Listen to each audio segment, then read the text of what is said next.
Good morning everyone. आज का हमारा टॉपिक है समीकरण, मतलब कि इक्वेशन, है ना। ठीक है। इस पर जो क्वेश्चंस आएंगे 3 या 5 नंबर के सवाल आएंगे। परिभाषाएं नहीं आएंगी इसमें केवल क्वेश्चन आएंगे सॉल्व करने के लिए, गणित के सवाल आएंगे। कैसे सवाल आएंगे? आपको नोट्स मिले होंगे, इक्वेशन के जो नोट्स मिले हैं आपके ऐप पर अवेलेबल होंगे। उन्हीं नोट्स को, उस नोट्स को आप हाथ में रखिएगा, है ना, या तो सॉफ्ट कॉपी मोबाइल में या फिर हाथ में रखिएगा थोड़ा सा, क्योंकि क्वेश्चन सब वहीं से करने वाले हैं। ठीक है, चलिए मैं लेता हूँ हाथ में। सबसे पहला पेज हम समीकरण का उठाते हैं अपने हाथ में, है ना। क्या है कहानी देख लेते हैं, ठीक है। चलिए देखिए अभी तो सबसे पहले पेज पर एक समीकरण दिया है, छोटा सा समीकरण दिया है 2x - 3 = 7, है ना। ठीक है, समीकरण में जो x होता है इसको हम चर बोलते हैं, चर यानी कि वेरिएबल। ये जो x होता है ना, वेरिएबल मतलब इसका मान कुछ भी हो सकता है, वेरिएबल बोलते हैं, चर बोलते हैं। क्लियर? ठीक है। और ये जो 2, 3 और 7 है इनको कांस्टेंट बोलते हैं, अचर। ये जो 2, 3 और 7 तीन संख्या ना, इसको हम बोलते हैं अचर, यानी कि कांस्टेंट, जो नहीं बदलेंगे, है ना। ये कांस्टेंट है, ठीक है। तो x जो है वेरिएबल है, चर है, और ये 2, 3, 7 क्या है आपके? कांस्टेंट है, यानी कि अचर है। क्लियर? चर और अचर से मिलकर एक समीकरण बनता है, ठीक है ना। अब देखिए, इसको LHS बोलते हैं, लेफ्ट हैंड साइड, इसको RHS बोलते हैं, राइट हैंड साइड, है ना। बायां पक्ष इसको बोलते हैं हम बायां पक्ष, और इसको बोलते हैं हम दायां पक्ष, है ना। दायां पक्ष, ऐसे बिंदु आता ना इसके ऊपर, चंद्र बिंदु आता है, बायां पक्ष और दायां पक्ष। क्लियर? ठीक है ना। और जो इक्वालिटी जो होता है इसको हम बोलते हैं समता, इक्वल के साइन को बोलते हैं समता, ठीक है। तो LHS बराबर RHS, इक्वल का साइन होना चाहिए, चर अचर होना चाहिए, उसको हम बोलते हैं समीकरण, ठीक है। ऐसे देख लीजिए। चलिए अब हम आते हैं सीधे सवाल पर। पहला सवाल उदाहरण 1 पहले पेज पर, पहले पेज पर जो है आपके सामने उदाहरण 1 क्या है भैया? हल कीजिए। किसको हल कीजिए? 15/4 - 7x = 9। सवाल सामने न भी हो तो भी मैं सवाल यहां मेंशन कर रहा हूं, ठीक है ना। 15/4 - 7x = 9, इसको हल करना है। तो इसको हल करने का मतलब है कि आपको किसका मान निकालना है? इसको हल करके x का मान। चलिए अब इसको हल कैसे करेंगे आपको आता होगा। क्या करेंगे? 15/4 उधर जाएगा, 9 - 15/4 उधर जाएगा, 15/4, ठीक है। अब यहां पर हम क्या लिखेंगे? ठीक है, 15/4 क्या लिखोगे साइड में? 15/4 को जब आप इधर से उधर लाए, x का मान निकालोगे, तो x का मान निकालने के लिए 15/4 को उधर ले जाएंगे। तो 15/4 को जो हम उधर लाए इसको हम बोलते हैं पक्षांतरण किया, है ना, ठीक है। तो 15/4 का पक्षांतरण करने पर ये ऐसा साइड में आपको लिखना पड़ेगा। बस मैं आपको बता दूं, देखिए सुनिए मेरी बात, आप सिर्फ गणित सीखिए, x का मान निकालना आपको आता कि नहीं आता, यहां से बस इतनी सी बात है। बाकी ये जो लिखना है मैं बता रहा हूं, हर सवाल में केवल 2 वाक्य हैं जो हर सवाल में आएंगे, साइड में 2 वाक्य, केवल 2 सेंटेंस, और कुछ भी नहीं आएगा। तो लिखने की टेंशन मत लीजिए, बार बार देखेंगे अपने आप समझ में आएगा, ठीक है। चलिए अब -7x है बराबर 4 नमे की 36, 36 - 15 21/4 आ जाएगा क्या? ये 4 नमे की 36, 36 - 15 कितना आएगा? 21/4 आ जाएगा। अब हम क्या करेंगे सुनिए, ठीक है। अब यहां से आप देखिए, हमारा मन तो ये कर रहा है कि 7 या 21 सीधे काट दे और -3/4 इसका उत्तर आ जाएगा। क्या उत्तर आ जाएगा? x का वैल्यू -3/4। आई बात समझ में? ठीक है। लेकिन हम आगे कैसे करेंगे इसको? x = 21/4, और ये -7 बताइए, जो गुणा में हो बटे में आएगा कि नहीं आएगा? -7 कहाँ आ जाएगा? बटा में आ जाएगा आपका, है ना। तो -7 सीधे कहाँ आ जाएगा? ये बटा में आ जाएगा, ऐसे आ जाएगा बटा में, जो गुणा में होता है बटा में आता है, ठीक है। तो इसको यहां लाने के लिए आपको क्या लिखना पड़ेगा कि -7 से दोनों पक्षों में भाग देने पर, है ना। -7 से दोनों पक्षों में। एक्चुअली आपने किया क्या है यहां से यहां तक आने में? ऐसा नहीं लिख सकते आप कि जो गुणा में होता है वो भाग में आता है। क्या ऐसा लिखेंगे? जो गुणा में होता है वो भाग में आता है, अच्छा लगेगा क्या? नहीं। तो उसको सजा के कैसे लिखना है? -7 से दोनों पक्षों में भाग करने पर, मतलब इस स्टेप से इस स्टेप तक आने में आपने एक्चुअली -7 से दोनों पक्षों में भाग किया है, -7 से दोनों पक्षों में आपने भाग किया है, तो ये -7 कट जाएगा, ये ऐसा हो जाएगा, और ये -7 यहाँ रह जाएगा। ये बात समझ में? तो इस प्रकार से भी ले सकते हैं इसको, तो -7 से दोनों पक्षों में भाग देने पर, है ना, तो ऐसा। ठीक है, ये 2 लाइनें याद रखना है, 2 लाइनें बार बार आएंगी सवाल बाई सवाल। ठीक है, अब और थोड़ा सा इसको फैला के लिखें तो 21 को 3 गुणा 7 लिख सकते हैं, और ये 4 गुणा -7 आई। और ये -7 को भी हम क्या कर सकते हैं, ये जो -7 है इसको हम क्या कर सकते हैं, ये माइनस का साइन बताइए हम इधर ला सकते हैं क्या? -7 तो माइनस का साइन इधर ले आओ, तो 7 से 7 कटेगा, तो बताइए x का मान -3/4 आएगा कि नहीं आएगा? बताओ, हो गया हल। बताइए x का मान कितना आएगा? -3/4 आएगा या नहीं? तो x का वैल्यू आ गया आपका -3/4। क्लियर है इतनी बात, है ना? ठीक है, अब x का वैल्यू आ गया -3/4। अब क्या होता है, सुनिए मेरी बात। ठीक है, अब हम चेक करें कि हमारा आंसर सही है कि नहीं है ना? इस समीकरण को हल किया हमने, x का मान -3/4, x का मान -3/4 सही है या नहीं? तो x का मान -3/4 हम यहां रख के देखेंगे। ये बायां पक्ष है और ये दाहिना पक्ष है, ये LHS है समीकरण का और ये RHS है ना? ठीक है, तो हम x का मान -3/4 यहां रखेंगे। x का मान -3/4 रखने पर इसका परिणाम किसके बराबर आना चाहिए? नो। यदि x का मान -3/4, क्योंकि इक्वल है ना, तो x का मान, आप समीकरण को हल करने का उद्देश्य होता है कि इस x का मान पता करो। समीकरण को हल करने का उद्देश्य होता है कि x का मान आप पता करें। तो x का मान वो कहलाएगा, वो सही होगा जिसको रखने पर LHS बराबर RHS, इसका रिजल्ट बराबर 9 आ जाए। तो चलिए अब चेक करते हैं, जांच करते हैं ना। जांच करने पर जो आपके उसमें नोट्स में भी दिया है, ठीक है, जांच करने की बात कर लें अब हम, है ना। तो यदि हम अब यहाँ से जांच करने की बात करें, ठीक है, तो जांच करते हैं, और जांच करते समय क्या लेते हैं हम? बायां पक्ष लेते हैं। चलो भैया, बायां पक्ष क्या ले लें हम? बायां पक्ष 15/4 -7x। चलो x का मान रखें इस बायां पक्ष में, x का मान क्या रख दें? -3/4। बोलिए रख दे क्या, है ना। अब चलिए इसको हम सॉल्व करेंगे, तो माइनस माइनस प्लस हो जाएगा ये, और प्लस का 21/4 हो जाएगा क्या? माइनस माइनस प्लस, प्लस का 21/4 हो जाएगा। अच्छा, 4 कॉमन हो जाएगा नीचे, और 15 + 21 कितना हो जाएगा? 36। बताओ 36/4 9 होता कि नहीं होता? तो बायां पक्ष लेकर हम दायां पक्ष ले आए कि नहीं ले आए? बताओ जरा। बायां पक्ष लेकर हम दायां पक्ष ले आए कि नहीं ले आए? तो कहने का मतलब हमने जांच कर ली कि ये बहुत छोटी चीजें, सब ओरली होता है।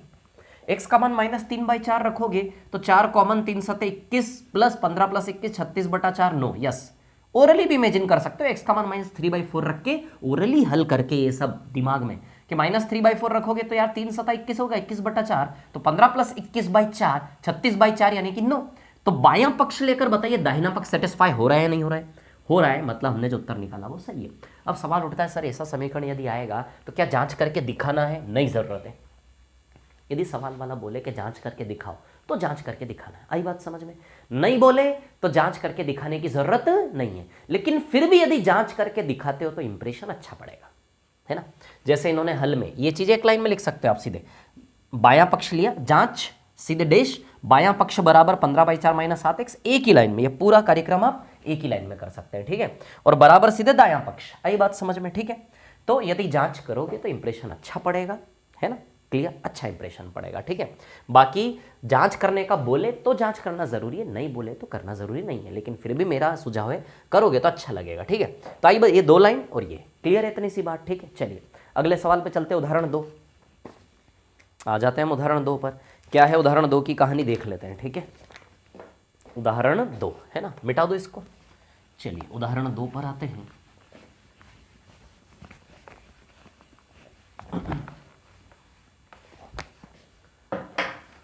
हम बात करें उदाहरण 2 की। उदाहरण 2 में क्या है? परिमेय संख्या -7/3 के दुगने में क्या जोड़ा जाए जिससे 3/7 प्राप्त हो, है ना। अब देखिए सवाल की कहानी कैसी है कि भैया -7/3 के, अब हल कैसे चालू करोगे इसका, है ना। देखिए इसका हल सीधे हम कैसे स्टार्ट करेंगे? सॉल्यूशन, है ना, प्रश्न अनुसार, है ना। -7/3 के दुगने में क्या जोड़ा जाए कि 3/7 प्राप्त हो? -7/3 के दुगने में -7/3 के दुगने में क्या जोड़ा जाए, तो हमने माना कि x जोड़ा जाए ताकि कितना प्राप्त हो जाए, 3/7। तो ऐसा समीकरण हम बना लेंगे। इसमें समीकरण दिया नहीं है, समीकरण हम बना लेंगे भाषा का यूज़ करके और फिर x का मान निकाल देंगे। ठीक है, तो क्या बोला इसने कि भैया -7/3 के दुगने में क्या जोड़ा जाए कि 3/7 प्राप्त हो। आई बात समझ में। तो सबसे पहले आपको एक ड्रामा करना पड़ेगा, नाटक करना पड़ेगा। यहाँ पे क्या नाटक करना पड़ेगा, ठीक है, कि माना कि -7/3 के दुगने में x जोड़ने पर 3/7, इसको लिखना पड़ेगा ना। माना कि -7/3 के दुगने में x जोड़ने पर 3/7 प्राप्त होता है। बस उसके बाद सीधे लाइन लिखोगे, समीकरण हल कर तो उत्तर आ गया। इसको हल करोगे तो ये आएगा -14/3 प्लस x बराबर 3/7। उन्होंने जो हल दिया है वैसा भी कर सकते हो, ऐसा भी कर सकते हो, है ना। ठीक है, चलिए -14/3 को उधर ले लें। ठीक है, तो ये -14/3 उधर जाएगा, प्लस का 14/3 हो जाएगा। क्लियर है इतनी बात। अब लिखो, पक्षांतरण किया तो लिखो, है ना। तो -14/3 का दाएं पक्ष में पक्षांतरण करने पर। आई बात समझ में। चलो अब सुनिए मेरी बात, अब इसको हल करेंगे। तो भैया हल करने का तरीका क्या है, एलसीएम लिया जाता है। 7 और 3 का एलसीएम 21 आएगा, आप जानते होंगे। क्या लोगे आप इसमें, एलसीएम लोगे। 7 और 3 का एलसीएम क्या आएगा, 21 आएगा। ठीक है ना, 21। अब आप जानते हैं 3 का गुणा इधर होता है, 7 का गुणा इधर, 3 का गुणा इधर होगा तो 3 तिया हो जाएगा ये, और 7 का गुणा उधर होगा तो 14 सतह हो जाएगा ये, और नीचे 7 तिया क्या हो जाएगा, 21, है ना। ऐसा होता है हल, है ना। जब भी ऐसा हल करते हैं या तो एलसीएम मेथड लगाओ या फिर सीधे ये इधर गुणा और नीचे दोनों गुणा आपस में ऐसे करके। ठीक है, चलिए इसको और आगे हल करें तो 3 तिया 9 हो जाएगा ये, और 14 सतह 98, है ना, और बटा में 21। तो 98 प्लस 9 कितना हो जाएगा, 107/21। तो बताइए x का मान कितना आया, 107/21 आएगा। ठीक है, तो इस प्रकार -7/3 के दुगने में 107/21 जोड़ने पर 3/7 प्राप्त होता है, ऐसा लिख दोगे। इस प्रकार -7/3 के दुगने में x की जगह सीधे 107/21 जोड़ने पर 3/7 प्राप्त होता है। ऐसी लाइन लास्ट में आप लिख देंगे। आती है क्या बात समझ में, क्लियर है। चलिए अगले पर चलते हैं, नेक्स्ट क्वेश्चन पर चलते हैं ना, तीसरे सवाल पर चलते हैं। बड़ा इंटरेस्टिंग सा सवाल है, बड़ा शानदार सवाल है। चलिए देखिए तीसरे सवाल पर आता हूं मैं, ठीक है ना। थर्ड पर, उदाहरण 3।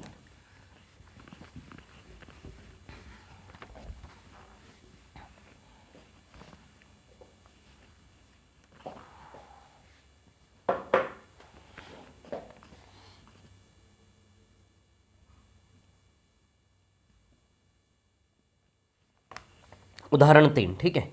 एक आयत का परिमाप 13 सेंटीमीटर और इसकी चौड़ाई 2 से ही 3/4 सेंटीमीटर है। उसकी लंबाई ज्ञात कीजिए, है ना। अब सुनिए मेरी बात, क्या है कहानी। एक आयत का परिमाप 13 सेंटीमीटर है, आयत। तो सबसे पहले आयत के परिमाप के बारे में जान लें आप। लंबाई लंबाई चौड़ाई चौड़ाई, है ना। एक कमरा जो होता है ना आयताकार, लंबाई लंबाई चौड़ाई चौड़ाई, ठीक है। परिमाप आपको पता है परिमाप किसे कहते हैं, किसी भी घिरे हुए चित्र की बाउंड्री की टोटल लेंथ। घिरा हुआ चित्र चाहे ऐसे घिरा हो, चाहे वो घिरा हुआ चित्र ऐसे घिरा हो, चाहे वो घिरा हुआ चित्र त्रिभुज से घिरा हो, चतुर्भुज से घिरा हो, पंचभुज से घिरा हो, षटभुज, है ना, हेक्सागन से घिरा हो, या फिर पूरा सर्कुलर हो, कैसा भी हो, घिरा होना चाहिए, बाहर जाने की जगह नहीं होनी चाहिए, टूटा हुआ पूरा घिरा हुआ। किसी भी घिरे हुए चित्र की बाउंड्री का टोटल माप, किसी भी घिरे हुए चित्र की बाउंड्री की टोटल लेंथ को परिमाप, परि मतलब घेरा, पूरे घेरे का माप। वो घेरा जरूरी नहीं है सर्कल से ही बनाओ, किसी से भी, भुजाओं से घेरा गया, ये देखो त्रिभुज, 3 भुजा, 4 भुजा से, 5 भुजा से, 6 भुजा से, या फिर ऐसे जिगजैग करके ऐसे करके घेरा गया, कैसे भी रैंडम। आई बात समझ में, ठीक है। परिमाप तो घेरे का माप, पूरा जो घिरा हुआ क्षेत्र है उसका माप। तो घिरे हुए क्षेत्र का माप करेंगे तो बताइए ये जो आयत का घिरा हुआ क्षेत्र है ये 4 भुजाओं से घिरा है, तो पूरा माप ले लें, l + b + l + b, l + b + l + b। आई बात समझ में, ठीक है। तो बताइए इसमें 2l हो गए और 2b हो गए, तो 2l प्लस 2b, 2 कॉमन निकालेंगे तो बताइए आयत के परिमाप का फॉर्मूला क्या बना, आयत के परिमाप का फॉर्मूला क्या बना, 2l प्लस बी। अब आप सोच रहे होंगे कि सर आपने जो परिभाषा बताई उसमें सर वृत्त के परिमाप को तो परिधि बोलते हैं, सर्कमफेरेंस बोलते हैं। यस आई अग्री, ठीक है। परिमाप यूनिवर्सल वर्ड है, वृत्त की परिधि को परिमाप भी बोल सकते हैं, आई बात समझ में, ठीक है। परिधि स्पेशल शब्द है किसके परिमाप के लिए, वृत्त के, सर्कल के पेरीमीटर के लिए, परिमाप के लिए स्पेशल शब्द है परिधि, बाकी परिमाप भी बोल सकते हैं इसको, है ना। तो वृत्त का परिमाप बोले तो वो परिधि होती है, ठीक है। परिमाप यूनिवर्सल वर्ड है, परिधि इसके लिए केवल स्पेशल वर्ड है, इस सर्कुलर, है ना, ठीक है। तो परिमाप, तो आयत का परिमाप क्या होता है भैया, 2l प्लस बी। अब सुनिए मेरी बात, दो चीजें हैं। सबसे पहले देखिए लिखना कैसे स्टेप बाय स्टेप वो सेकेंडरी है, लेकिन उसके पहले आपने ये सीखना है कि गणित क्या है, कहानी का गणित क्या है। ऑलमोस्ट ओरली आपका आंसर आना चाहिए। देखिए मैं आपको बताऊं इस सवाल का उत्तर मैं ओरली कैसे निकालूंगा। देखिए क्या बोला इसमें, आयत का परिमाप 13 है, चौड़ाई 2 सही 3/4 है। चौड़ाई कितनी है, 2 सही 3/4। चौड़ाई जो है ना, चौड़ाई है 2 सही 3/4। अब 2 सही 3/4 आप जानते हैं 2 रुपया 75 पैसा होता है। 2 सही 3/4 कितना होता है, 2 रुपया 75 पैसा। आई बात समझ में। तब सुनिए, अरे पूरा घेरा 13 है क्या, आयत का परिमाप कितना दिया है आपको, 13। देखो ओरली आंसर कैसे निकालेंगे, ये देखो गणित सीखो आप, लिखने की कला तो बहुत सरल है, लिखते जाओ स्टेप बाय स्टेप सब आ जाएगा, ठीक है। परिमाप 13 यानी कि चारों भुजाएं मिलाकर 13 सेंटीमीटर है। 13 में से 2 रुपया 75 पैसा, 2 रुपया 75 पैसा यानी कि 5.5 रुपया ले गए ये दोनों, चारों का मिला के कुल हिस्सा 13 सेंटीमीटर है पूरा परिमाप। 13 में से 2 रुपया 75 पैसा, 2 रुपया 75 पैसा यानी कि 5.5 रुपया ले गए दोनों। 2.75 को मिला के 5.5 रुपया बनेगा, तो 13 में से ये दोनों मिला के 5.5 रुपया ले गए। तो 13 में से 5.5 गया, 13 में से 5.5 जब आप माइनस करोगे तो इन दोनों का मिला के एल दोनों का मिला के 7.5 बचा कि नहीं बचा, बताओ जरा। पैसे की नजर से देखो आप, मीटर सेंटीमीटर लंबाई मत देखो, पैसा तुरंत कैलकुलेट होता है, जब पैसे की बात आती तुरंत अपने आप हिसाब करता है दिमाग, ठीक है। तो 13 में से 5.5 रुपए गए, तो आप ही बताइए 7.5 रुपया बचा कि नहीं बचा। क्लियर इतनी बात है ना, 7.5 रुपया बचा, ये दोनों मिला के 7.5 है, तो 7.5 में से आधे आधा दोनों जाएगा कि नहीं जाएगा। तो बताइए दोनों के पास 3 रुपया 75 पैसा, 3 रुपया 75 पैसा जाएगा क्या। 7.5 का आधा कर लें आप, 7.5 का आधा, 1 मिनट, 7.5 का आधा कितना होता है ना, इतना ही होगा ना, 375 375, ठीक है। तो बताइए लंबाई 3.75 आ जाएगी या नहीं, आपको समझ में आया। मैं आपके लिए मैं गणित सरल करना चाह रहा हूं, लिखने की कला तो बड़ी सरल सी बात है, गणित आना चाहिए। ओरली मैं आपको बता रहा हूं, जितने भी सवाल आप करोगे ना, समीकरण वाले, आयु वाले, सिक्कों वाले, सब का मैं ओरली उत्तर दे दूंगा आपको, ओरली। और ओरली आपको बता भी दूंगा कैसे लाओगे ओरली, आई बात समझ में। ओरली लाने का मतलब आपका गणित क्लियर है, आपके गणित वाले कॉन्सेप्ट क्लियर है, आई बात समझ में, क्लियर है ना। तो गणित क्लियर होना चाहिए, गणित में मजा आना चाहिए, फिर लिखने की कला तो बड़ी छोटी चीज है, मैं आपको बता दूंगा कैसे लिखना है, ठीक है ना। तो सुनिए 13 में 5.5 रुपया दोनों ले गए, तो 7.5 बचा, 7.5 का आधा आधा करेंगे, तो लंबाई 3 रुपया 75 पैसा, 3 रुपया 75 पैसा यानी कि 3 सही 3/4, यही हुआ ना, 3 रुपया और 3 चौथा यानी कि 75 पैसा, 3 सही 3/4 आएगी लंबाई। देखो उत्तर इसका 3 सही 3/4 है कि नहीं है, क्लियर इतनी बात, ठीक है। तो चलिए अब इस सवाल को लिखने की बात करें तो कैसे लिखेंगे भैया, तो क्या है कहानी, ठीक है। क्या निकालना है हमें, लंबाई निकालनी है ना, ठीक है। तो मान लेते हैं, माना कि लंबाई x है, आई बात समझ में, ठीक है ना। अब हमें दिया गया है, क्या दिया भैया, 2 चीजें दी, परिमाप बराबर 13 है ना, और चौड़ाई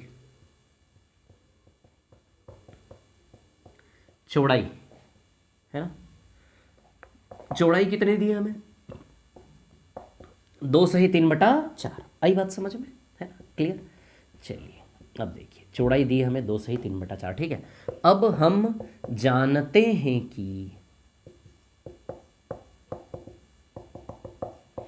जानते हैं कि परिमाप बराबर 2l प्लस बी, क्लियर। चलिए तो रख दें, एल को क्या माना हमने, x, और बी को क्या माना, 2 से ही 3/4, 2 से ही 3/4 को थोड़ा सा हल करोगे तो 11/4, तो ये क्या माना हमने 11/4। क्लियर है इतनी बात, ठीक है। तो परिमाप 2 से ही 2x + 11/4, ठीक है, क्लियर है ना, ठीक है। अब इस प्रकार इस प्रकार 2x + 11/4 बराबर 13, परिमापी है ना, ये परिमाप 13 के बराबर दिया कि नहीं दिया। साइड में इसे मेंशन कर दो, साइड में क्या मेंशन कर दो कि परिमाप बराबर 13 सेंटीमीटर, ऐसे करके इसके साइड में लिख दो, सामने लोग समझ में आ जाएगा। हमने अपना परिमाप निकाला फॉर्मूला लगा के, अब ये परिमाप असली में किसके बराबर दिया है 13, तो इस प्रकार 2x + 11/4 बराबर 13, अब उसको समझ में नहीं आएगी 13 के बराबर रख दिया, साइड में लिख दो परिमाप 13। क्लियर, ठीक है। चलिए, है ना। अब ये 2 कहाँ जाएगा, या तो 2 का अंदर गुणा कर लें, ठीक है, 2 का अंदर गुणा कर लेते, चलिए गुणा कर लेते हैं 2 का अंदर, है ना। तो 2x + 22/4 बराबर कितना आएगा 13, है ना, ठीक है। 2x + 22/4 बराबर 13। अब 2 से कटेगा है तो 11/2 हो जाएगा,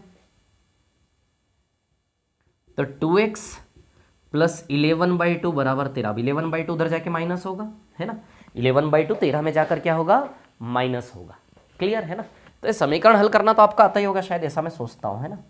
2x बराबर 13 - 11/2। क्लियर। अब आपने क्या किया, पक्षांतरण किया ना, 11/2 का 11/2 का दाएं ओर पक्षांतरण करने पर, है ना, ध्यान रखना यहां से ये अलग है ना, ठीक है। तो हम क्या लिख देंगे कि भैया 11/2 का दाएं ओर पक्षांतरण करने पर, किस ओर, दाएं ओर पक्षांतरण करने पर, ठीक है। अब इसके बाद जो हल करूंगा मैं इधर लिख देता हूं, है ना, इस साइड में लिख देता हूं, ठीक है ना, आप लोग देख लेना। 13 दूनी 26, 26 - 11 15/2 आएगा, तो 2x बराबर कितना आया 15/2। अब ये 2 बटा में जाएगा, तो बताइए x बराबर 2 दूनी x बराबर 15/4 हो जाएगा क्या। 15/4 को 3 से ही 3/4 लिख सकते हैं हम। अब ये कैसे लिख सकते हैं, और इतना तो शायद आपको आता होगा, है ना, भाग देना पड़ता है इसके लिए। 15/4 आएगा, 3 से ही 3/4, ठीक है। यदि आपको ना इसको ऐसा लिखना तो कोई आपका दोस्त हो जिसको थोड़ा सा गणित अच्छा उससे पूछ लेना, वो बता देगा, ठीक है। मैं भी बता सकता हूँ, लेकिन अब इतना तो आता होगा यार, इतना क्या बताऊँ, है ना। अब यहाँ देखो 2 बटा में आया कि नहीं आया, 2 बटा में आया, तो इससे लिख देना दोनों पक्षों में 2 से भाग लगाने पर, ऐसा लिख देना यहाँ पे, है ना, दोनों पक्षों में 2 से, x बराबर 3 से 3/4, तो अंत में आयत की लंबाई 3 से 3/4 प्राप्त हुई। यही आया था ना, ओरली आ रहा था आंसर हमारा, ठीक है। 13 में से 5.5 रुपया गया, 7.5 बचा, 7.5 का आधा आधा दोनों ले लेंगे, तो 3 × 75, 3 × 75, 3 से 3/4 लंबाई, ऐसे ही ओरली आ रही थी, ये हमने ड्रामा कर दिया इतना बड़ा, ठीक है। चलिए अगले सवाल पर चलते हैं, नेक्स्ट क्वेश्चन की ओर बढ़ते हैं आगे, ठीक है। अगला सवाल लेते हैं ना, मिटा दूं क्या इसको, रफ कर दूं, चलिए आप आराम से वीडियो को रोक कर आराम से देख लीजिए, है ना, ठीक है। चलते हैं हम आगे, है ना। अगला सवाल आयु वाला, बड़ा इंटरेस्टिंग सा क्वेश्चन है, मजा आएगा करने में, है ना। चलिए देखिए नेक्स्ट क्वेश्चन पर आते हैं।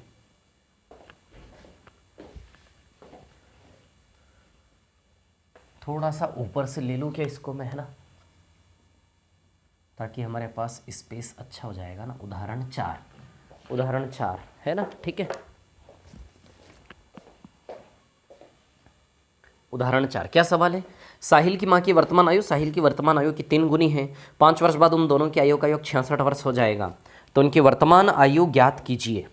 अब सुनिए मेरी बात, इतनी छोटी सी बात है ना, ध्यान से सुनना और समझना इस सवाल को, है ना।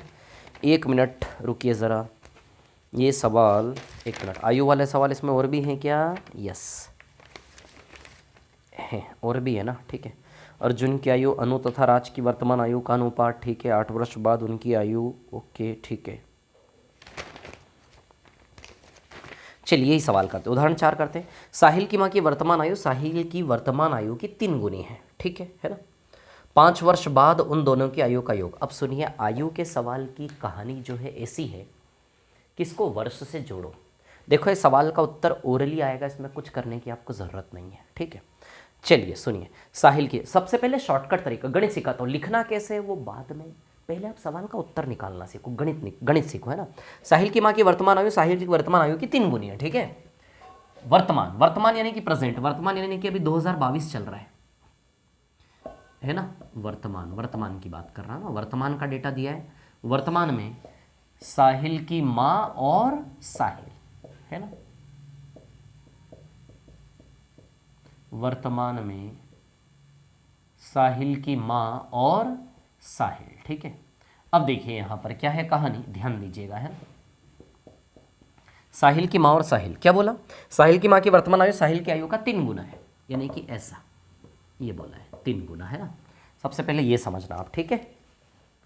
शॉर्टकट तरीका, इस सवाल का उत्तर निकालना है, मैं ओरल निकाल दूंगा इसका। क्या बोला इन्होंने, 5 साल बाद 66 दिया है, यदि 5 वर्ष बाद 66 दिया है तो आज में 56 है ये, है ना। तो 4 बराबर 56, है ना, तो 1 बराबर 14, तो क्या निकालना है, ठीक है। उनकी वर्तमान आयु ज्ञात कीजिए, 4 बराबर 56, तो ये 42 और ये 14, ये आंसर आ जाएगा सीधे, ओरली आंसर आएगा। इस सवाल को यदि करना है शॉर्ट में तो ऑलमोस्ट ओरली आंसर आएगा, है ना, कोई बहुत बड़ी बात नहीं है, ठीक है। तो वही मैं आपको बताने जा रहा हूँ कैसे मैं ओरली इसको कर रहा हूँ, ठीक है। तो अब सुनिए मेरी बात, क्या है कहानी ऐसी है कि भैया साहिल की माँ की आयु साहिल की आयु का 3 गुना है। तो 3 गुना मतलब ये है, इस साहिल की आयु x, तो माँ की आयु क्या ले लो 3x, तो भी चलेगा, x और 3x भी ले सकते हो, लेकिन मैं रेशियो वाली मेथड से अभी मैं शॉर्ट में आपको बताता हूँ, है ना, ठीक है, क्लियर है ना। अब सुनिए मेरी बात, 3x और x भी ले सकते हो, तो मैं x नहीं ले रहा हूँ, मैं 1 यूनिट और 3 यूनिट ले रहा हूँ, है ना, यूनिट वाली लैंग्वेज में यूज़ कर रहा हूँ, ठीक है। 1 यूनिट और 3 यूनिट, क्लियर। साहिल की माँ की आयु साहिल की आयु का 3 गुना है, 1 यूनिट और 3 यूनिट, ठीक है। तो बताइए दोनों की आयु का योग 4 यूनिट हुआ क्या। ये हमारी रेशियो वाली नकली भाषा है, ठीक है। अब सुनिए 5 साल बाद, कितने साल बाद, 5 वर्ष बाद, 5 वर्ष बाद में इन दोनों की आयु का योग कितना दिया है 66। आप भी सोचिए यदि 5 साल बाद 66 इनकी आयु का योग, 5 साल बाद यानी कि 2022, 5 यानी कि 2027 में इनकी आयु का योग क्या होगा 66। यदि 2027 में आयु का योग इनका यदि 66 होगा तो आप ही बताइए आज में इनकी आयु का योग कितना हुआ। तो यदि आज में लाएंगे इन दोनों को तो बताइए 5-5 साल दोनों की आयु घटेगी क्या, तो टोटल योग 10 घट के आज में इनका योग 56 आएगा क्या, ये समझना पड़ेगा। बहुत छोटी सी बात समझा रहा हूं भैया, 2 इंसान 5 साल बाद दोनों की आयु मिलाकर 66 है, तो आज में दोनों की आयु मिलाकर कितनी होगी, तो 5-5 साल दोनों की आयु घटेगी। 5 साल बाद दोनों की आयु का योग यदि 66 है तो दोनों को आज में लाओगे तो 5 साल पीछे दोनों आएंगे, दोनों की आयु 5-5 साल, यानी कि टोटल दोनों का मिला के 10 घटेगा। तो बताइए आज में इनकी आयु का योग 56 वर्ष है कि नहीं है, ये मैं आपसे पूछना चाह रहा हूं। आज में इनकी आयु का योग 56 वर्ष है या नहीं, 10 साल घट जाएगा, है ना। तो यदि किन्हीं 2 इंसानों की आयु का योग 5 साल बाद 66 है तो आज में कितना होगा, तो आज में लाने के लिए दोनों की आयु आज में लाओगे तो दोनों की आयु पर 5-5 साल घटेगा, 5-5 साल पीछे ला रहे हो दोनों को ही, तो 5-5 साल घटेगा, यानी कि टोटल दोनों का मिला के 10 साल घट रहा है। तो जो योग 66 था वो 10 घट के आज में योग 56 है कि नहीं है, आई बात समझ में क्लियर। तो बस इतना सा काम आपको करना है, ठीक है। तो अब सुनिए मेरी बात, ये सारे नाटक खत्म करेंगे हम, सब खत्म करेंगे हम। अरे ड्रामा करने की जरूरत थोड़ी ना, यदि आपको शॉर्ट में करना है सवाल तो शॉर्ट में करना है, तो आप जानते हैं कि भैया आज में इनकी आयु का योग कितना है 56, ये ओरली भी तो इमेजिन कर सकते हो आप कि नहीं, 2 इंसानों का 5 साल बाद 66 है, तो आज में दोनों की आयु का योग 5-5 कम करके 10 कम करके बताइए 56 आएगा कि नहीं आएगा। तो आज में उनकी आयु का योग कितना आएगा 56, क्लियर। तो अब देखिए यहां पर यदि 4 बराबर 56 है, 4 बराबर 56 है, तो आप ही सोचिए 1 का मान 14 वर्ष आ जाएगा और 3 का मान 3 बार 14 तो 42 वर्ष आ जाएगा। तो ये सवाल ओरली होने वाला सवाल था, ये मैं आपको बताना चाह रहा हूँ। 4 बराबर 56, अरे यार देखो ना यार, यदि 4 बराबर 56 है तो आप ही बताइए 1 बराबर 56/4 यानी कि 14 आएगा कि नहीं आएगा। तो 1 का मान 14, तो 1 का मान 14, तो साहिल की आयु तो 1 ही है ना, तो 1 का मान 14, तो 3 का मान 3 बार 14, 3 बार 14 करोगे 42। तो आज में वर्तमान आयु निकालनी थी, वर्तमान आयु माता की 42 और साहिल की वर्तमान आयु कितनी है 14। अब इस प्रकार से हम कर नहीं सकते, मैं आपको गणित सिखाना चाह रहा हूं, गणित। एक गणित मैंने आपको इस सवाल में क्या सिखाया कि किन्हीं भी इंसानों की आयु को आप आगे पीछे ले जा सकते हो। 5 साल बाद यदि 66 है तो आज में 5-5 साल पीछे गए, यदि 6 साल बाद का होता तो 6-6 साल घटा के 12 घटा देते, यदि 10 साल बाद की आयु होती दोनों की तो 10-10 साल दोनों को पीछे लाते, 20 साल घट जाता, है ना। ये कला बहुत छोटी सी बात है, बच्चों वाली बात है, इतना तो आना चाहिए आपको, है ना, कि ओरली आप 66 को 56 बना सको आज मिलाने के लिए, ठीक है। करना नहीं है, ये सिर्फ मैं आपको गणित सिखा रहा हूं और मैं आपको ये बताना चाह रहा हूं कितनी सरल चीज में होता है। इस सवाल को ओरली करता कि भैया माँ साहिल की 3 गुना है, तो 3 और 1 ये मैं ओरली इमेजिन करता हूं, दोनों की आयु का योग क्या बना लेता मैं 4 भाग, ये मैं ओरली कर लेता, और 66 को 56 ओरली बना लेता मैं, तो 4 बराबर 56, तो 1 बराबर 14 और 3 बराबर 14 थी भैया, सीधे ओरली 42 और 14 मेरा आंसर आता। तो बस मैं आपसे यही चाहता हूं कि ये ओरल कॉन्सेप्ट आपको समझ में आए, ओरल नहीं तो कम से कम पेन चला के तो क्लियर हो, और आपके मन में ये भरोसा आना चाहिए, ये बिलीफ आपके अंदर आना चाहिए कि यार हाँ सच में बहुत सरल सी चीज़ है, बहुत सरल सा सवाल है, ठीक है। हर एक सवाल को मैं इसी तरह ओरली सरल करके आपके सामने रख दूंगा, फिर उसको लिखना कैसे हो वो छोटी बात है। मैं फिर बोल रहा हूं, आप गणित सीखने पर ध्यान दें, लिखना कैसे, लिखने की कला सिर्फ इतनी सी बात है कि एक सवाल को आप सवाल को जब लिखेंगे स्टेप बाय स्टेप, तो उसकी प्रैक्टिस घर में कैसे करेंगे। सबसे पहले ऐसे गणितीय रूप से सवाल का उत्तर ले आओ आप, जितनी जल्दी हो सके, जैसे भी शॉर्टकट तरीका ये वो एक्स वगैरह लगा के उत्तर ले आओ। तो पहले ये कर लो, उत्तर ले आओ, फिर उसको सजाओ लिखते समय। आई बात समझ में। जब तक किसी सवाल का मैथमेटिकली ऐसा इमेजिनेशन नहीं होगा दिमाग में, तब तक आप स्टेप लिख ही नहीं पाओगे ना भैया। स्टेप तो यहीं से बनेगी ना सारी, कैसे हल हो रहा है, कैसे हल हो रहा है, उस कैसे को ही तो स्टेप बाय स्टेप दिखाना है आपको। तो कैसे हल हो रहा है, यदि सवाल देखते से उसका इमेज नहीं बना रफ में, तो आपकी स्टेप बाय स्टेप नहीं बनेगी। आया समझ में, क्लियर। चलिए अब इस सवाल को यदि थोड़ा सा मैं करता तो कैसे करता कि भैया वर्तमान माँ और साहिल, तो क्या बोला है प्रश्न में, प्रश्न में ये बोला है कि साहिल की तुलना में माँ 3 गुना है, साहिल की आयु x मान लो, तो माता की आयु क्या मान ली 3x। आई बात समझ में, ठीक है। अब इस सवाल को हल करने की बात करें, अब 5 वर्ष बाद, 5 वर्ष बाद की बात है ना, तब सुनिएगा ठीक से, है ना। ट्रेडिशनली कैसे करेंगे, हमें तो x लेना पड़ेगा, ठीक है, ऐसे तो हम कर नहीं सकते हल। तो 5 वर्ष बाद की यदि हम बात करें, है ना, ठीक है, तो 5 वर्ष बाद की कहानी कुछ ऐसी होगी कि 5 वर्ष बाद में दोनों की आयु में 5-5 साल बढ़ जाएगा कि नहीं बढ़ जाएगा, बताइए। सवाल वालों ने एक टेबल बनाई है, आप भी बना लो टेबल, अच्छा रहेगा, दैट इज गुड, है ना। टेबल बना लोगे तो अच्छा दिखेगा डेटा, ठीक है। तो वर्तमान आयु साहिल और साहिल की माँ की x और 3x मान ली हमने, ठीक है। लिखेंगे कैसे हम बता दूंगा स्टेप बाय स्टेप, ठीक है। अब 5 साल बाद, तो 5 साल बाद इसमें 5 बढ़ जाएगा, और 5 साल बाद इसमें भी कितना बढ़ जाएगा 5। क्लियर है इतनी बात। किसी की भी 5 साल बाद की आयु लेंगे तो 5-5 साल जुड़ जाएगा आयु में, सीधी सी बात, ऐसा बना लोगे। अब उन्होंने क्या बोला है कि भैया इनकी आयु का योग कितना है 66, तो इन दोनों की आयु का योग 3x + 5 + x + 5, दोनों की आयु का योग कितना है 66। तो दोनों का आयु का योग मिला करके किसके बराबर रख देंगे आप 66। आता है क्या समझ में। तो 3x + 5 और x + 5 बराबर कितना आएगा 66, ठीक है। अब यहां से यदि आप देखें तो 3x + x कितने x हो गए 4x, और 5 + 5 कितना हो गया 10 बराबर 66। अब 66 में से 10 जाके घटेगा उधर, तो 66 में से 10 जाके घटेगा तो 4x बराबर कितना आएगा 56। तो बताइए x बराबर 14 आ जाएगा क्या, है ना, घटाओगे। अभी स्टेप बाय स्टेप लिख लेंगे इधर, x बराबर 14, तो चलिए x का मान 14 रख दे। वर्तमान आयु निकालनी, 5 वर्ष बाद की निकालनी होती तो x का मान यहाँ रखते, लेकिन यहाँ रखेंगे क्योंकि वर्तमान आयु निकालनी है। तो x का मान 14 यहाँ रखोगे तो साहिल की वर्तमान आयु 14 वर्ष आ गई, और 14 यहाँ रखोगे तो 14 दिया, माता की आयु कितनी है भैया, तो वर्तमान आयु दोनों की 42 और 14 आ जाएगी या नहीं। क्लियर। अब लिखना कैसे है, तो अब इसी कहानी को तो आपने लिखना है। क्लियर, ठीक है ना। तो सबसे पहले आप क्या करोगे, है ना, माना कि है ना, कैसे लिखना है। अब देखो आपको लिखना है ना, स्टेप बाय स्टेप जो जो आपने किया बस उसको आप लिख दे, है ना, ठीक है।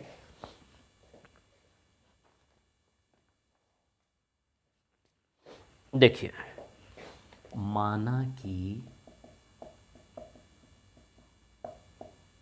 साहिल की जो जो आप कर रहे हो उसी को लिखते जाओ, जो मन में है ना उसको बोल दो, छिपाओ मत। देखो स्टेप बाय स्टेप लिखने का मतलब है कि मन में कुछ मत रखो, जो भी है ना बोल दो तो हल्का फील करोगे, है ना। तो बस वही है कि आपने सीधे x लिख दिया, सीधे x मत लिखो, मन में क्या है आपके, मन में क्या चल रहा है, x लिखने के पीछे मन में क्या चल रहा है आपके, खोदो अपने आप को गहराइयों में। x लिखने के पीछे आपके मन में ये चल रहा है कि आप x मान रहे हो साहिल की आयु, तो लिखो ना उसको। आपके मन में चल रहा है कि माना कि साहिल की वर्तमान आयु x, तो जो मन में चल रहा है कि आप x मान रहे हो साहिल की आयु, सीधे x मत लिखो, पहले ड्रामा करो। जो मन में चल रहा है x लिखने के पीछे, मन में क्या चल रहा है, आप मान रहे हो कि साहिल की वर्तमान आयु x है तो उसको लिखो। माना कि साहिल की वर्तमान आयु बराबर x, ठीक है ना। अब तो उसकी माता की आयु क्या हो जाएगी, अतः माता की वर्तमान आयु, मैं ऐसे ही लिख रहा हूँ राइटिंग में, है ना, आप अच्छे से जमा, बराबर 3x, ठीक है। अब यदि हम यहाँ देखें, ठीक है ना, तो जैसे टेबल बनाए इन्होंने, ऐसा टेबल आप बना दीजिए, बड़ा अच्छा लगेगा, है ना, ठीक है। सीधे टेबल बना दो आप, माँ और माँ ऐसे ही लिखेंगे ना। देखो हिंदी में मेरी गड़बड़ हो सकती है, आप लोग सुधार लीजिएगा ना, माँ और साहिल, ठीक है। तो भैया एक तो माँ की वर्तमान आयु और एक 5 वर्ष बाद की आयु दोनों की, है ना, ठीक है। तो ये x माना तो 3x, अब 5 वर्ष बाद आप भी जानते हैं 3x + 5 और x + 5 हो जाना है ना, ठीक है। अब प्रश्न अनुसार या फिर सीधे 5 वर्ष बाद आयु का योग 66 वर्ष है। आप अपनी भाषा में लिखें, मैं अपनी भाषा में बना रहा हूं, आप अपनी भाषा में लिखें। पहले गणित क्लियर कर लें, पहले आपका उत्तर आ जाना चाहिए इस प्रकार से। उत्तर आ जाने के बाद फिर अपनी भाषा में सजाइए उसको, अपनी भाषा में। 1 या 2 बार प्रयास कर लिया ना अपनी भाषा में सजाने का, बस 1 या 2 बार प्रयास करो, फिर मिलाओ ये जो हल आपके सामने, इससे कुछ कमी कर रहे हो, 1-2 बार कमी हाथ में आएगी, फिर उसके बाद लाई बन जाएगी सीधे। तो लिखने का जो डर है वो दूर हो जाएगा आपका। समझना मेरी बात को, ये बड़ी बात नहीं है, बड़ी बात ये हल करना है, क्लियर, उत्तर लाना है, गणितीय रूप से उत्तर तक पहुंचना, ये बड़ी बात है। तो उसको लिखना कैसे, 1 या 2 बार खुद इस प्रकार करके प्रयास करोगे लिखने का, अपने आप लिख लोगे। 1 या 2 बार इतना साहस दिखा दो, बस ये लिखने का डर जो है ना हमेशा हमेशा के लिए खत्म हो जाएगा आपका इस मैथ्स में, ठीक है। चलिए, तो 5 वर्ष बाद आयु का योग 66 वर्ष है। अतः सीधे ये वाला स्टेप आ जाएगा, अतः 3x + 5 + x + 5 बराबर 66, है ना, 66, ठीक है। चलिए अब इसको हल करेंगे तो 4x + 10 बराबर 66, तो 4x बराबर 66 माइनस, अब आप लिखोगे 10 का पक्षांतरण करने पर आप लिख लेना, है ना। अब 4x बराबर कितना आ गया, 56। अब 4 भाग में जाएगा, 4 भाग में जाएगा तो इसको कैसे लिखोगे आप, 4 से दोनों पक्षों में भाग देने पर, यहाँ से यहाँ आने के लिए क्या लिखते हैं, 4 से दोनों पक्षों में भाग देने पर। तो बताइए x बराबर आ जाएगा यहाँ से 14 वर्ष, आ जाएगा या नहीं, क्लियर है। तो x का वैल्यू कितना आ गया आपका, 14 वर्ष आ गया, ठीक है। तो x बराबर आया 14 वर्ष। अब सुनिए मेरी बात, आगे की यदि मैं बात करूं, x बराबर आया आपका 14 वर्ष, ठीक है।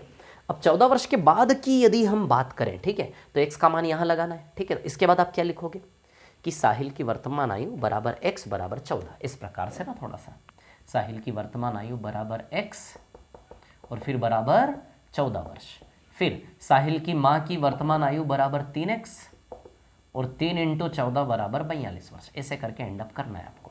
क्लियर है, समझ गए सारी कहानी, है ना, ठीक है। ये कहानी सबसे पहले गणित आपका क्लियर होना चाहिए। अब हम एक काम करते हैं, लाइन से थोड़े आयु वाले सवाल ले लेते हैं।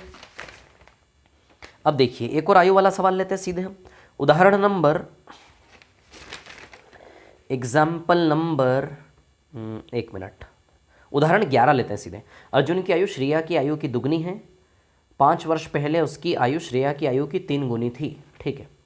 उदाहरण 11 लेते हैं ना, उदाहरण 11 पर आ जाते हैं, ठीक है। चलिए आयु वाला ही कॉन्सेप्ट क्लियर कर लेते हैं पहले हमें ना। उदाहरण 11, चलिए देखिए उदाहरण 11 पर आ रहा हूँ मैं, एग्जाम्पल 11।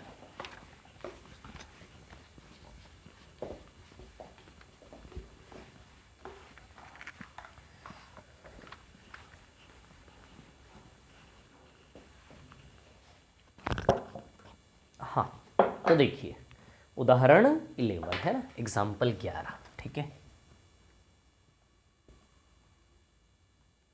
उदाहरण 11 की बात करते हैं हम, ठीक है। अर्जुन की आयु श्रेया की आयु की दुगनी है, ठीक है ना। पहले शॉर्ट में गणित सिखा देता हूँ। अर्जुन की आयु की दुगनी है और 5 वर्ष पहले अर्जुन की आयु जो है श्रेया से दुगनी है ना।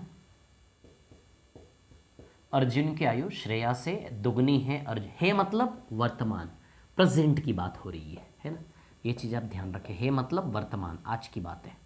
आज में अर्जुन की आयु श्रेया से क्या है, दुगनी है। ठीक है, वर्तमान यानी कि 2022। मैं आपको बता रहा हूँ आयु में जो डर होता है ना मन में, है ना, 5 साल पहले 5 साल बाद ये चीज़ जो डराती है, इस डर को दूर करने का तरीका है वर्ष टैग कर दो। वर्तमान यानी कि वर्तमान में 2022 लिखो। ठीक है, अर्जुन की आयु श्रेया का दुगनी है। 5 साल पहले, चलो भैया चले 5 साल पहले में चलते हैं, 5 वर्ष पूर्व में चलते। तो 5 वर्ष पूर्व में बताइए 2017 रहा होगा क्या, है ना। 5 वर्ष पहले, तो आप ही बताइए 5 वर्ष पहले 2017 रहा होगा।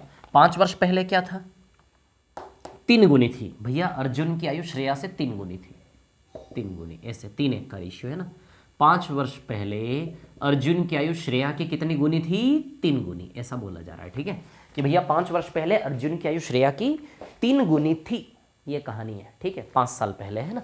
अब सुनिए मेरी बात, ये है सवाल की कहानी। ठीक है, इसको ओरली करने का तरीका ये है, एक बिल्कुल मतलब आयु का एक छोटा सा स्टेटमेंट है जिसके ऊपर पूरा आयु का टॉपिक डिपेंड होता है। वो ये है कि आप एक चीज़ ध्यान रखें आयु के केस में, कि 2 इंसानों का आयु का अंतर कभी नहीं बदलता।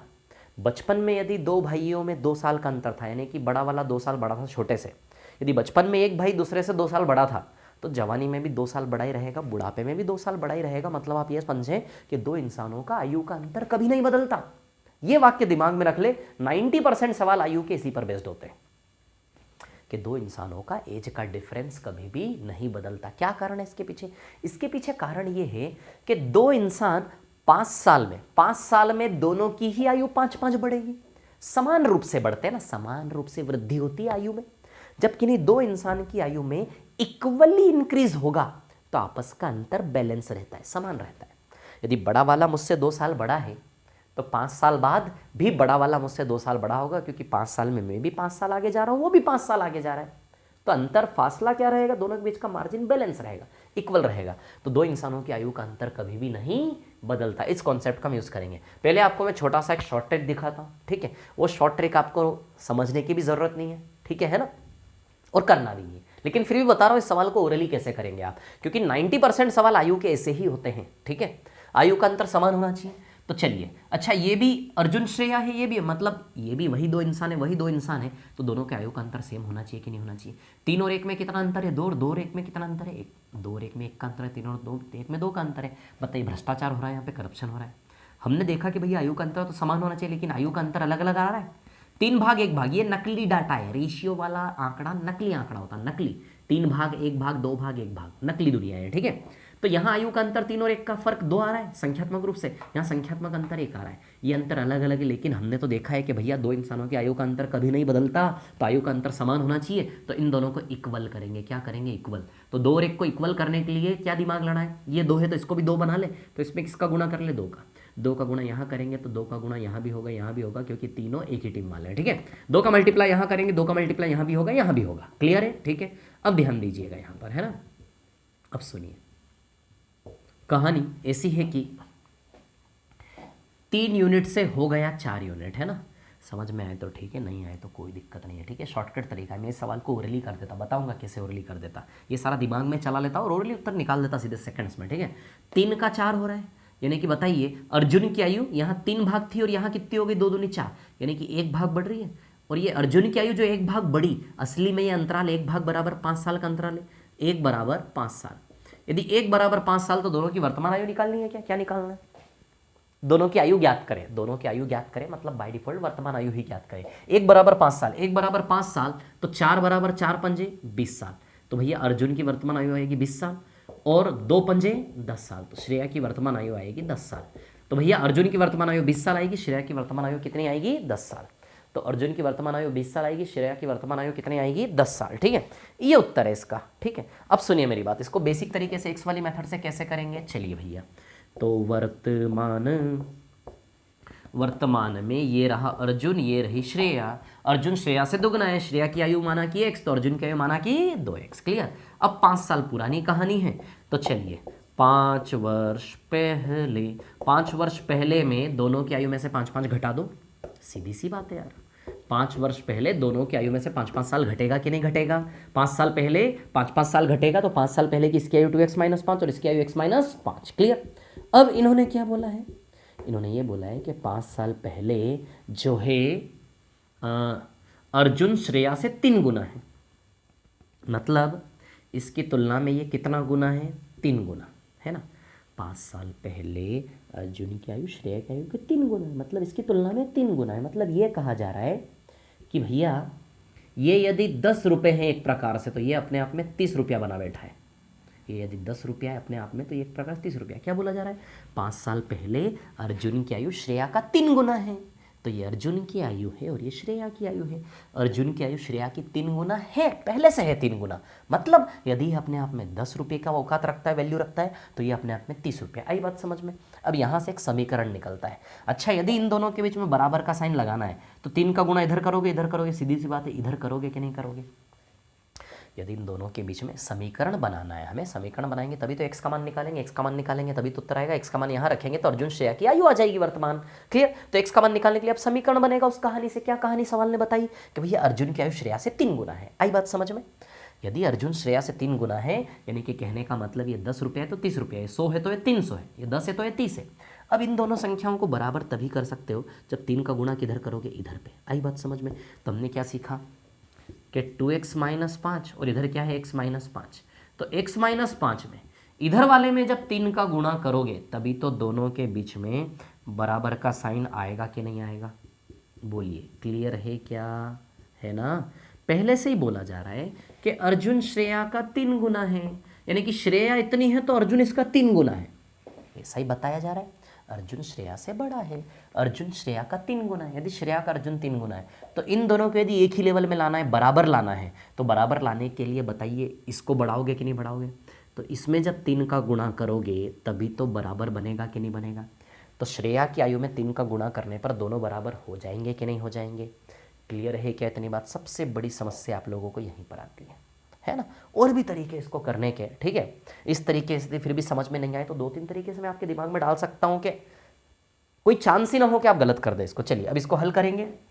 3 का गुणा इसमें भी, तो 2x-5 बराबर 3x-15। 3x में से 2x माइनस होगा तो एक ही x बचेगा। 3x में से 2x जाके माइनस होगा उधर, और -15 इधर आएगा तो प्लस का 15-5 हो जाएगा। तो x बराबर कितना आएगा? 10। x का वैल्यू कितना आएगा यहाँ से? 10। मैंने शॉर्ट में सॉल्व कर दिया, उसको लिखेंगे कैसे ये मैं आपको बता दूंगा, है ना। x बराबर कितना आएगा? 10। ठीक है, तो x बराबर 10 जब हम यहाँ रखेंगे तो श्रेया की वर्तमान आयु 10 आ जाएगी और अर्जुन की वर्तमान आयु 10 दूनी कितनी आ जाएगी? 20। क्लियर। ये सॉल्यूशन आपको समझ में आया होगा। चलिए अब लिखने की बात करें तो सबसे पहले आपने क्या किया? x लिखा। x मतलब आपने माना कि श्रेया की वर्तमान आयु x, माना कि श्रेया की, ये श्रेया लिखा है यार मैंने, आप समझ जाना, है ना। श्रेया की वर्तमान आयु क्या है? x है। ध्यान दो, देखो मेरी राइटिंग आपको समझ में तकलीफ आएगी तो मैं बोल रहा हूँ, समझे शब्द क्या क्या लिख रहा हूँ मैं, है ना। माना कि श्रेया की वर्तमान आयु x है, ठीक है ना। अतः अर्जुन की आयु बराबर 2x। अतः अर्जुन की आयु, अतः अर्जुन की वर्तमान आयु, आप पूरा लिखना, मैंने लिखना, अतः अर्जुन की वर्तमान आयु बराबर 2x। क्लियर, ठीक है। अब प्रश्न अनुसार लिख के सीधे बना दो टेबल। अर्जुन श्रेया पूरे नाम लिखिएगा आप लोग, है ना। अर्जुन श्रेया, ठीक है। वर्तमान, तो वर्तमान आयु तो आपने क्या मानी है? श्रेया x और अर्जुन 2x, ये माना, लिख दिया ना इसके बारे में ऑलरेडी। तो इन दोनों को पहले लिख दो, तो इन दोनों को लिखना पड़ेगा तब टेबल बना पाओगे। अब भैया 5 वर्ष पहले, तो 5 वर्ष पहले 2x-5 और x-5, ठीक है। अब आगे, ठीक है ना। दिया गया है कि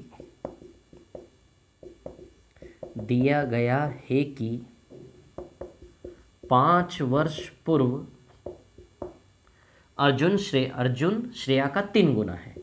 5 वर्ष पूर्व अर्जुन श्रेया का 3 गुना है। 5 वर्ष पूर्व अर्जुन श्रेया का 3 गुना है, 3 गुना है। इस प्रकार हमें निम्न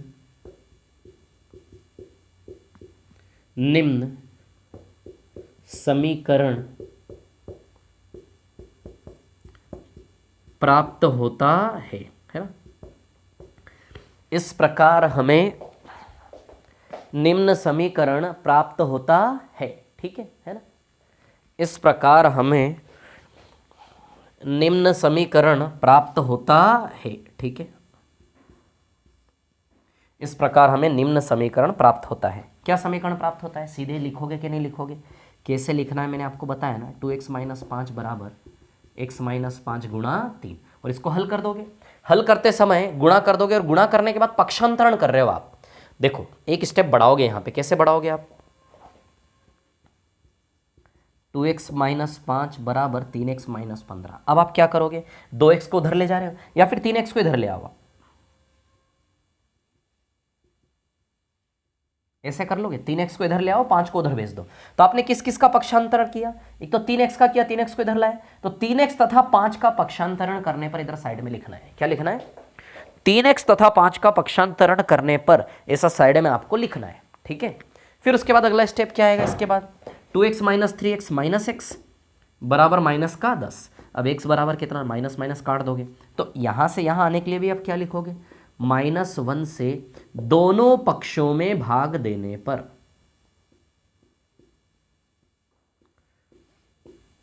-1 से दोनों पक्षों में भाग देने पर, ठीक है। -1 से दोनों पक्षों में भाग देने पर, क्लियर, ठीक है ना। तो दोनों पक्षों में भाग देंगे -1 से, तो x बराबर कितना आ जाएगा? 10। क्लियर है इतनी बात? ठीक है, x बराबर कितना आ जाएगा? 10, ठीक है। अब x बराबर 10 है ना, तो अब थोड़ा सा ड्रामा करना लास्ट में। x बराबर 10 लाने के बाद क्या ड्रामा करोगे, है ना, कि श्रेया की वर्तमान आयु बराबर x बराबर 10 ऐसे करके, फिर अर्जुन की वर्तमान आयु बराबर 2x, x का मान 2 × 10 बराबर 20 ऐसे करके। आया क्या समझ में? क्लियर है? तो अब कुछ आयु के सवाल है जो मैं आपको इस बेसिस पर होमवर्क दे रहा हूँ, जो आपको खुद से करने में नहीं करवाऊंगा, ठीक है। देखो उदाहरण कौन कौन से आप करना आयु वाले। एक तो उदाहरण 13 आप करना खुद से, एग्जाम्पल 13 आयु वाला आपको खुद से करना है, और एग्जाम्पल आयु वाला और कौन सा है? नहीं, और कोई एग्जाम्पल नहीं आयु वाले। प्रश्न वाली में आयु वाले सवाल कौन कौन से हैं जो आपको खुद से करना है, मैं बता देता हूँ, है ना, ठीक है। प्रश्न वाली में सवाल नंबर 9 आयु वाला आपको खुद से करना है। प्रश्न वाली में सवाल नंबर 9 आयु वाला आपको खुद से करना है, ठीक है। 9 के बाद और आयु वाला सवाल कौन सा है? 9 के बाद 11 आयु वाला सवाल आपको खुद से करना है, मैं नहीं करवाऊंगा, आंसर बस बताऊंगा, लास्ट में समराइज करूंगा शॉर्ट में केवल, ठीक है। इसके बाद 23 भी आयु वाला सवाल है जो आपको खुद से करना है ना। और 30 भी आयु वाला सवाल है, 30 जो आपको खुद से करना है, ठीक है। लास्ट में मैं नेक्स्ट क्लास में समराइज जरूर करूंगा, ठीक है, लेकिन आपको ये सवाल एटलीस्ट खुद से करने की कोशिश करना है। प्रश्न वाली में से 9, 11, 23, 30 और उदाहरण में से 13। क्लियर? चलिए नेक्स्ट क्लास में मिलते हैं। Thank you.